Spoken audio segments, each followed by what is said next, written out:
Assalamualaikum semua. Hari ni saya nak kupas sedikit berkenaan dengan satu topik iaitu COP 916 yang ada pada barang kemas. Ada satu kes pelanggan yang membeli emas ni, dia nak jual pada kedai. Dia memerlukan duit lah. Bila dia nak jual dekat kedai, and then kedai tu tengok tilik, oh tak ada COP 916. Oh sorry ya ma'am, ini emas tak ada COP 916. Jadi kami tak boleh beli dengan harga tinggi lah. So kami beli dengan harga sekian. No. Saya nak share sedikit berkenaan dengan COP ni. Isu COP ni sebenarnya dah biasa sangat lah dalam dekat Malaysia ni. Isu COP 916 ni. Saya nak bagi ilmu dekat makcik-makcik dekat luar sana tu. Dalam kilang ni, bila kita buat emas, sewaktu proses COP 916 tu, jadi kilang tu tercicir 1-2 pieces untuk dicopkan. Dia tercicir. Jadi kalau tak ada cop ke apa ke, itu bukan menandakan emas tu palsu. Itu bukan menandakan emas tu mutu rendah ke. Jangan terpedaya bila kita nak gadai.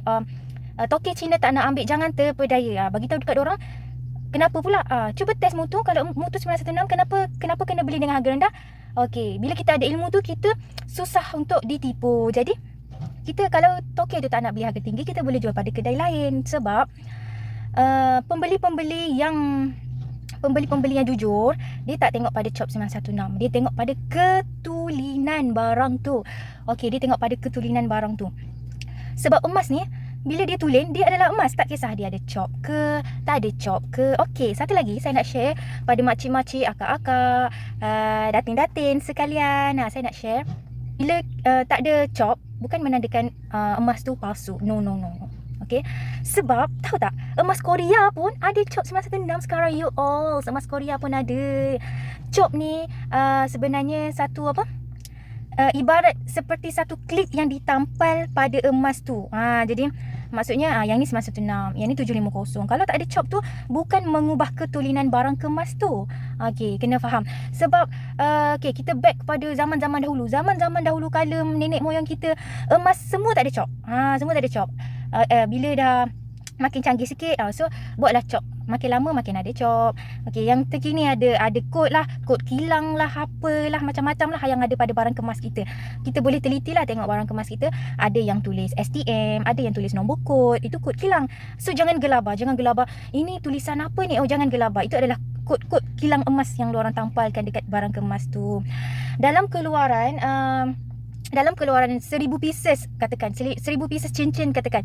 So yang tercicir 5 pieces ke 10 pieces tercicir copkan emas tu, itu dah biasa tercicir. Jadi kita sebagai pengguna jangan gelabah kalau tak ada cop 916. Jangan gelabah. Yang pertama, kalau anda nak tentukan emas tu tulen atau tak, sesenang saja. Bawa pergi Arhano, test sama ada emas tu 916 ataupun emas palsu. Kalau emas 916, so bergayalah anda dengan megahnya tanpa cop. Saya pun tak kisah. Kalau macam jenis saya tak kisah ada cop ke, tak ada cop ke. Sebab benda tu buat tau. Yang tak buat ni adalah emas tu. Maksud saya, emas tu adalah tulen daripada bumi. Yang dibuat ni adalah cop. Cop tu adalah buatan manusia saja. Macam tu. Macam mana kalau kita dah terbiasa ada cop 916 kan? Jadi kita nak juga. So mudah sahaja. Anda pergi ke kedai berdekatan, macam kedai-kedai emas berdekatan, tanya dia orang ada tak buat servis cop. Ada buat servis cop. Dalam tak mahal pun, lebih kurang dalam RM20 ke bawah. Ada yang buat servis cop free pun ada.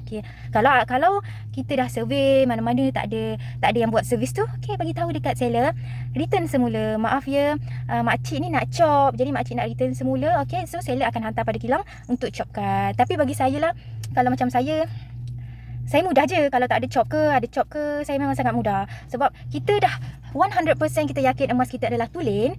Jadinya saya akan bergaya dengan megahnya. Benda tu tulen, tak ada cop ke, saya pakai je. Sebab cop tu kita je yang nampak, orang lain tak nampak ya all. Jadi kita dapat melaram, kita dapat pakai kat kenduri kendara, menunjuk dekat mak mertua dengan gayanya. Sekarang saya dengar ada macam-macam isu. Tak ada cop je viral. Tak ada cop 916 je viral, kata seller penipu. Please lah makcik-makcik, akak-akak, cop tu buatan sahaja. Jadinya cakap elok-elok dengan seller, jangan viral-viral. Zaman sekarang memang mudah sangat viral-viral. Okey. Okey, cuba bayangkan kita buat satu produk, okey. Dalam satu produk tu ada 1000 sachet katakan 1000 sachet. Okey, tapi kita tercicir masukkan satu. Memang kita akan ada kes tercicir macam tu. Sama juga dengan kilang emas. Dalam 1000 pieces yang chop tu tercicir nak chopkan satu. Jadi sebab tu dalam 1000 pieces tertinggal 2-3 pieces barang kemas, cincin ke rantai tangan untuk dicopkan. Semua tu adalah emas tulen 916 ya ongs. So bergayalah dengan megahnya. Okey, ada yang tanya saya rantai tangan makcik tak ada chop lah, jadinya makcik nak jual, kedai bagi tahu tak laku, ataupun kedai bagi tahu tak boleh ambil dengan harga tinggi sebab tak ada chop. So macam mana tu? Chop tu efek lah kan. Kenapa pula saya boleh bagi tahu tak ada masalah chop, tak ada chop? Okey.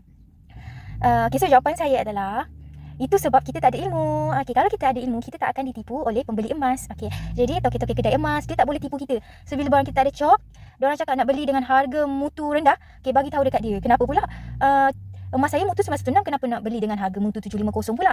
Jadi diorang, okey, makcik ni ada ilmu, jadi tak boleh nak tipu. Macam tu.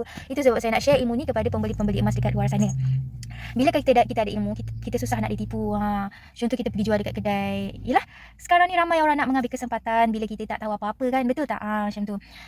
Dapat sesuatu? Okey, kalau dapat sesuatu, klik subscribe untuk dapatkan tips emas yang seterusnya. Terima kasih.